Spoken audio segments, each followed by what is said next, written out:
Bismillahirrahmanirrahim. Assalamualaikum warahmatullahi wabarakatuh. Sebelum memulai pembelajaran, alangkah lebih baiknya kalau kita berdoa terlebih dahulu. Berdoa menurut kepercayaan masing-masing, berdoa dimulai.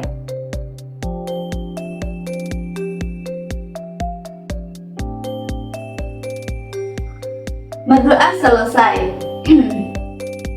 Halo anak-anak, bagaimana kabar kalian hari ini? Semoga kabar kalian hari ini baik-baik saja ya. Mau dimanapun kalian berada, semoga diberi kesehatan dan kelimpahan rahmat.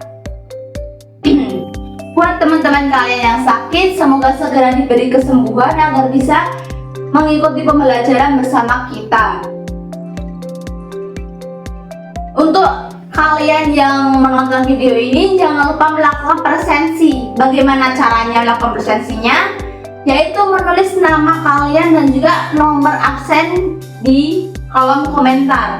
Dan juga kalau nanti kalian ada pertanyaan-pertanyaan, kalian bisa ketik di kolom komentar. Nanti ibu akan jawab ya. Nah, di hari ini kita akan mempelajari teks narasi anak-anak. Tapi sebelum itu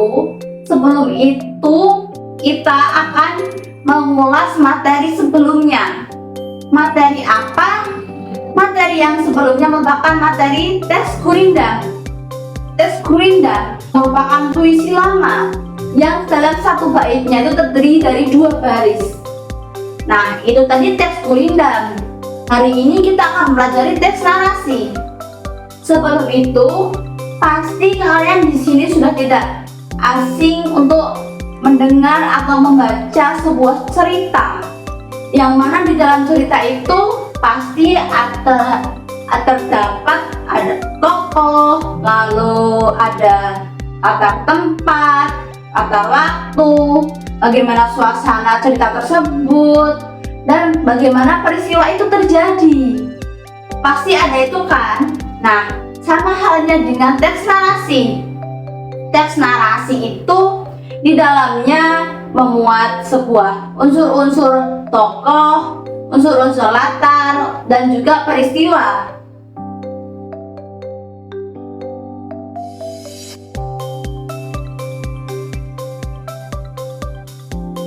Tapi tidak hanya itu teman-teman, teks narasi ini tuh dibedakan berdasarkan khayalan dan kenyataan, itu dibedakan menjadi 2. Apa aja sih? Nah, itu yang pertama ada teks narasi faktual, dan juga ada yang kedua narasi imajinatif. Nah, perbedaan kedua ini tuh apa sih?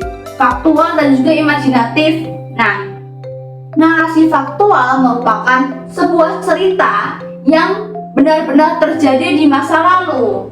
Jadi faktual itu benar-benar terjadi teman-teman, berdasarkan fakta gitu. Contohnya ada teks sejarah. Teks sejarah itu biasanya ditulis oleh seorang sastrawan. Nah, itu merupakan contoh dari teks narasi faktual. Lalu yang kedua ada narasi imajinatif. Apa sih itu narasi imajinatif? Narasi imajinatif merupakan teks narasi yang di dalamnya berisi cerita sesuai dengan imajinasi penulis atau pengarang. Jadi ceritanya itu nggak benar-benar terjadi teman-teman. Narasi imajinatif ini ditulis hanya berdasarkan pemikiran atau imajinasi dari pengarangnya. Nah, perbedaan kedua teks ini tadi itu apa sih? Faktual dan juga imajinatif. Tentu saja beda dong. Kan yang satu faktual, berdasarkan kenyataan, benar-benar terjadi. Narasi itu narasi faktual. Sedangkan yang kedua narasi imajinatif. Narasi imajinatif ini merupakan imajinasi dari seorang pengarang. Jadi yang satunya kenyataan, yang satu cuma imajinasi, nggak benar-benar terjadi. Itu.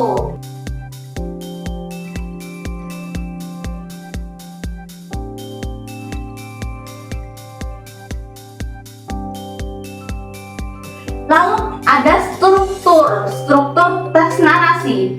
Di sebuah cerita tidak mungkin kalau tidak memiliki runtutan peristiwa atau runtutan cerita. Jadi nggak mungkin kalau ceritanya itu terbolak-balik, bagaimana alurnya harusnya gini atau gini, tapi malah jadi gini, itu nggak mungkin ya teman-teman. Jadi pasti memiliki struktur, sama halnya dengan teks narasi. Teks narasi ini memiliki 4 struktur. Apa aja itu strukturnya? Nah, yang pertama ada orientasi, klimaks, resolusi, dan koda. Apa aja bedanya ini? Urutannya ini apa sih sebenarnya? Apa itu resolusi, apa itu klimaks, apa itu koda, apa itu orientasi? Ibu akan jelaskan ya. Jadi orientasi itu merupakan pengenalan atau awalan gambaran sebuah cerita narasi.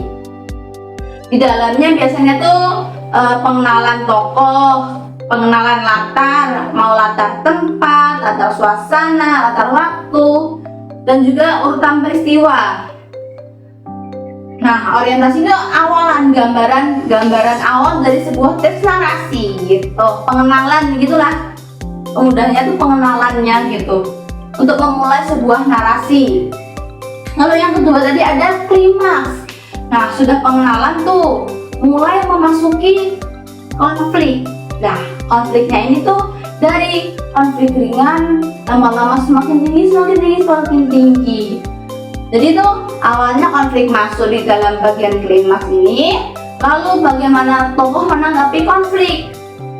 Tokohnya tuh bagaimana bersikap dari konfliknya ini. Habis itu sampai ke puncak konflik, yaitu titik puncak konflik, di mana benar-benar inti dari ceritanya ini teman-teman.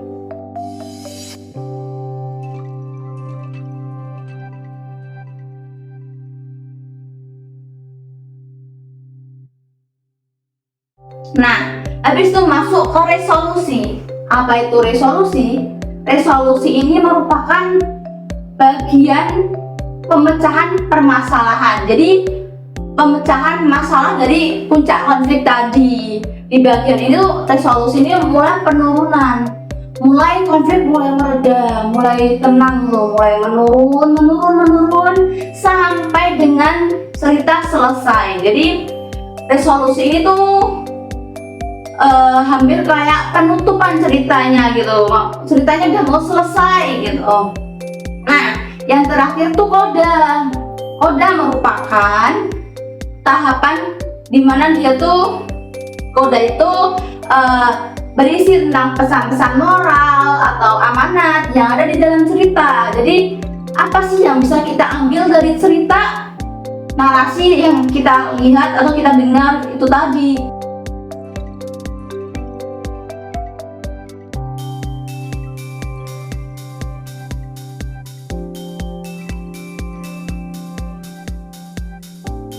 Nah, itu tadi adalah 4 struktur yang ada di teks narasi. Apa aja? Orientasi, klimaks, resolusi, dan juga koda.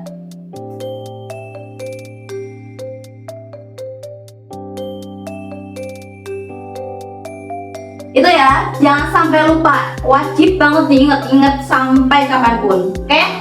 Nah, itu tadi merupakan sedikit materi mengenai teks narasi ya teman-teman. Nah, untuk menjaga kalian agar tetap ingat materi ini, untuk agar kalian lebih paham mengenai materi ini, ibu akan memberikan sebuah video. Jadi kalian harus menonton sebuah video ini yang akan ibu berikan di Google Classroom. Jadi kalian nanti akan ibu berikan link Google Classroom di deskripsi YouTube ya. Nah, itu nanti kalian join aja. Terus di dalam Google Classroom itu nanti ada perintah-perintah yang akan ibu berikan di sana. Pasti yang pertama kalian harus menonton video YouTube. Video YouTube-nya itu merupakan cerita video pendek yang berjudul Aku dan Masa Depanku. Nah, kalian tuh wajib banget lihat video itu. Ini adalah Ferry.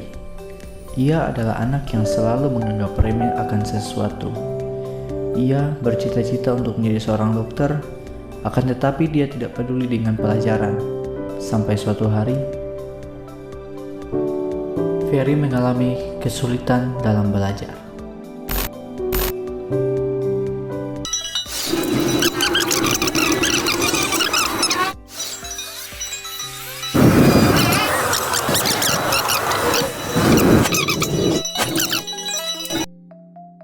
Lalu kalian akan ada perintah di bawahnya di Google Classroom-nya itu. Kalian bentuk tuh kelompok 5 orang, satu kelompoknya 5 orang.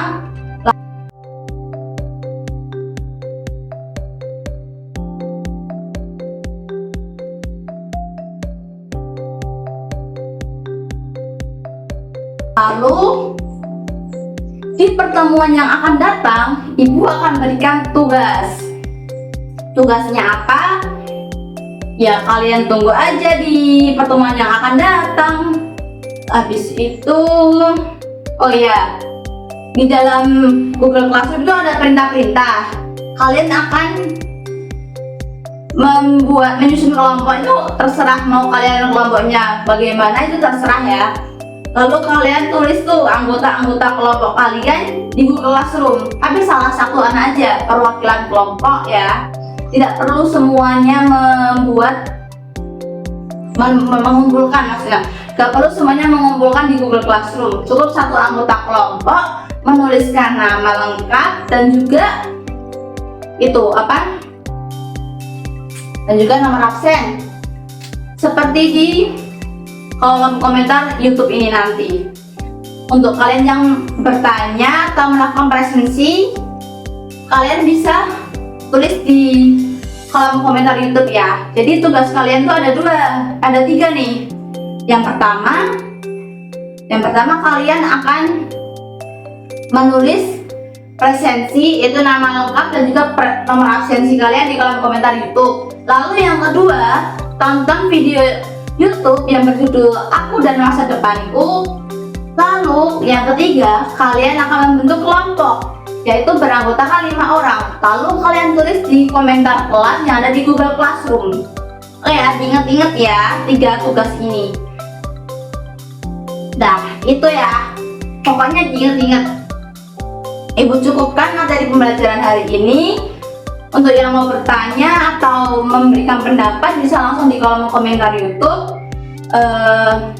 Sekian materi dari Ibu. Wassalamualaikum warahmatullahi wabarakatuh.